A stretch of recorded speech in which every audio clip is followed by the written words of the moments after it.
Guys, সবাই কেমন আছো? যেহেতু এখন শীতকাল, তো এখন নানান ধরনের ফুল ফোটে। তো আমি ভাবলাম একটা গাঁদা ফুল দিয়ে ফেস প্যাক বানানোই যাক, যেটা অ্যান্টিসেপ্টিকের তো কাজ করেই গাঁদা পাতা।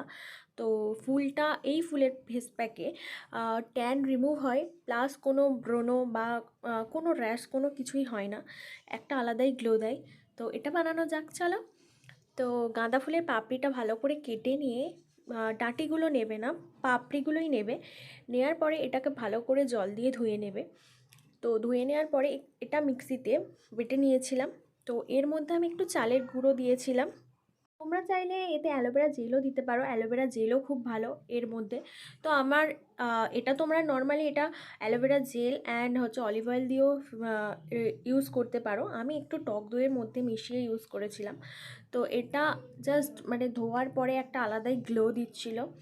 আর যেহেতু বললাম না গাঁদা পাতায় অ্যান্টিসেপ্টিকের কাজ করে, তো এটা খুব উপকার একটা ফেস প্যাক। তোমাদের বাড়িতে এখন সবারই বাড়িতে গাঁদা ফুল নিশ্চয়ই থাকবে, তো তোমরা বাড়িতে ট্রাই করে দেখতে পারো গাইস। তো যদি এটা ভালো লেগে থাকে তো আমার চ্যানেলটাকে সাবস্ক্রাইব করে দিও, এবং এরম নতুন নতুন ভিডিও দেখার জন্য পাশে থাকা বেল আইকনটা প্রেস করে দিও, যাতে আরও নতুন নতুন কোনো ভিডিও আসলে আমি আপলোড করলে তোমাদের কাছে নোটিফিকেশানটা চলে যায়।